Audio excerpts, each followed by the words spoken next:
right, hey guys, what's going on? My name is Chris Hopkins, and this is your best life defined. How you doing today?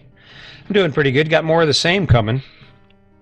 That's funny, huh? More of the same. I got some more conversation about living your best life and about how it is that we do the things we do, or more than that, even more than that, why we do what we do. Why do we do it? Day in, day out, we make these lifelong commitments. I mean, that's really what they are. When you think about the fact that we are going to jump into a commitment for a property, a house, for 30 years. Why do we make those commitments to the point that our life grinds to a halt? What I'm talking about is it's cool if you own a house. I mean, that's perfect. But how much of that time is spent in repetitive actions with no reward? Doesn't I mean, I did it. I did it for 23 and a half years. I did the same thing you're doing. And I look at it now and I think about it and I think, well, why did I do it exactly that way? I mean, it could have went any other way. I think for me, it comes down to there was a sense of security in the fact that I wake up every day. I have a house. I have a job. This is what my life is going to look like for an extended amount of time. Sad part about it is there's no real security in that. There's not like there's any kind of real stability in that plan. Here we were, COVID-19 showed up. We were rolling along. Everybody had a future. Their life was going. Another 10 years on the mortgage, and then the house is paid for. Just about the time you get to retire, and then COVID hits, and the house payments are behind. You've been barely making ends meet. There have been some bad choices. You're still in debt. You haven't been able to make those payments. And now what?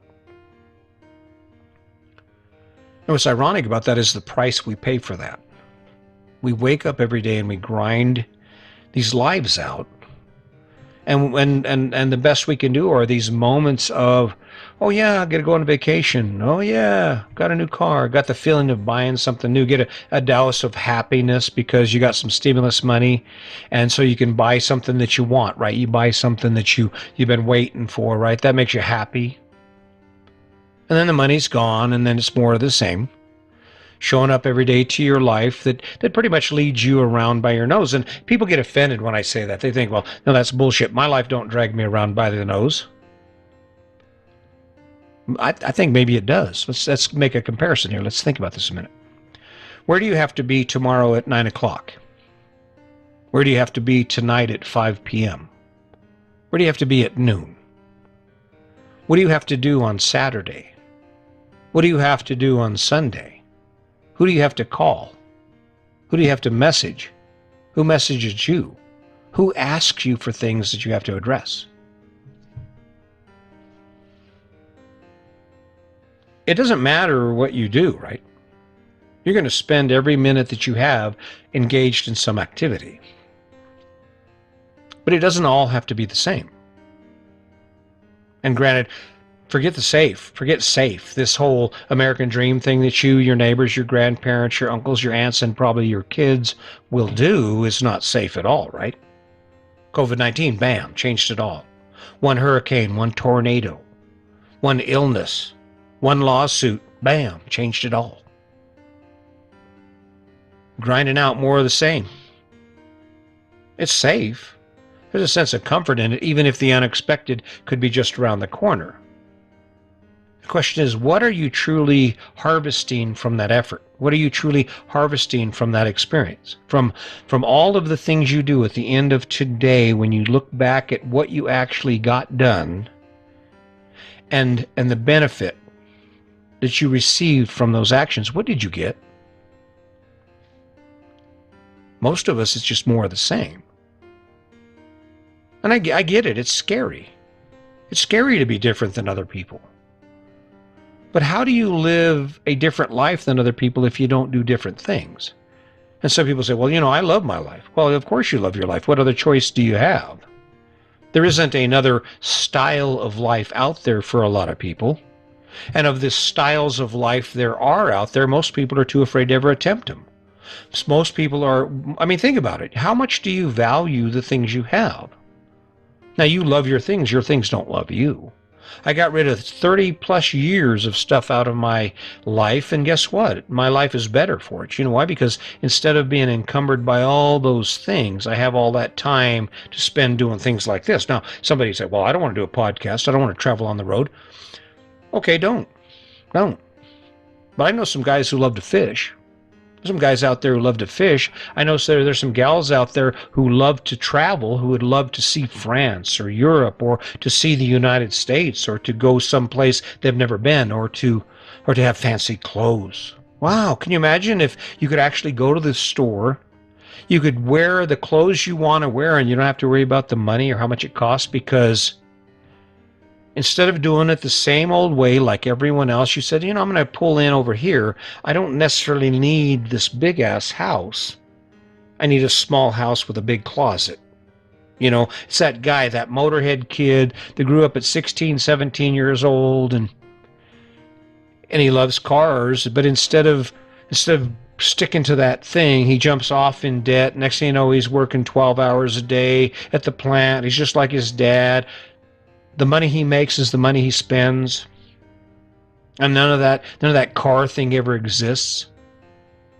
See, this story of living your best life is not about what you do, except for the standpoint of what your choices do for you, right? I talk about it. I say the fifth wheel works for me. It does work for me. Fifth wheel works for me because I love the feeling and exhilaration of arriving in a new place. I love the freedom to be able to move. I love it fits. I do not like mowing a lawn. I'll do it. I take pride in my yard when I had a house. But if you give me the choice between pulling weeds and spending an hour working on a podcast or walking and talking, I'm going to pick walking and talking any day. You give me the choice between remodeling a bathroom and driving across the country to Bar Harbor, Maine, and spending every weekend hiking or riding my bike in Acadia National Park. I guess you kind of know what I'm going to pick. See, no matter where you are, it's going to be more of the same until you change it.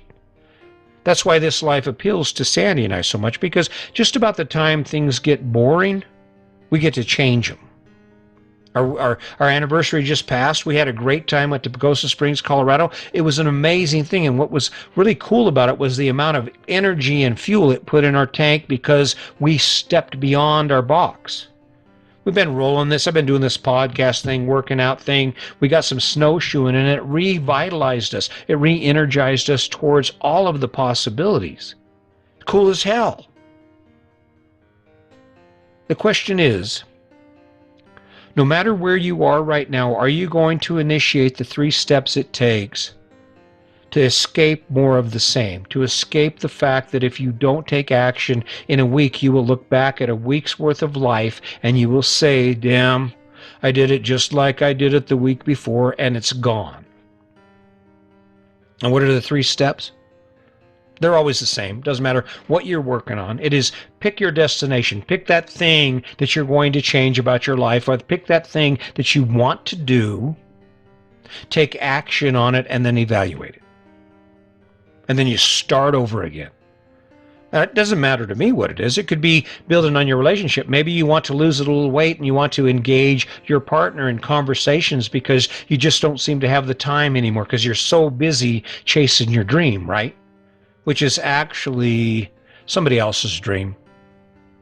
I'm sure there are people listening to this podcast right now who know in your heart that you are not actually Mrs. Susie Homemaker or Miss Better Homes and Gardens guy. You got that big ass lawn out there. The only part about mowing the lawn that's even worth doing is drinking the beer afterward, right?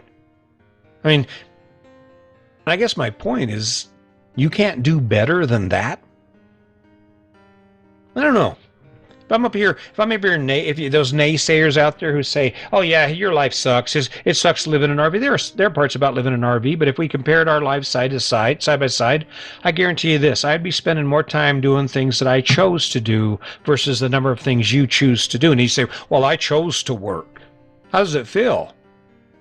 How does it feel? I struggled through some podcasts. I struggled through some imperfect podcasts with the hope and dream that maybe someone is going to say, you know what, maybe I shouldn't be like my parents. maybe I don't have to be like everybody else in every way. Maybe instead of going completely in debt, I buy a house and I save the rest of the money for a bunch of fun stuff, because owning a house is important, but not nearly as much fun as skiing every weekend, or going rafting or kayaking or mountain biking, or traveling through art museums, or traveling across the country, or hanging out in new. I mean, the list is endless, guys. Now, here's the tragedy. Not everybody's ready for this. You might be listening to this. You might have started out listening to this going, damn, I don't want to listen to this guy. I'm okay with that, because the truth is only a small percentage of people will ever get it.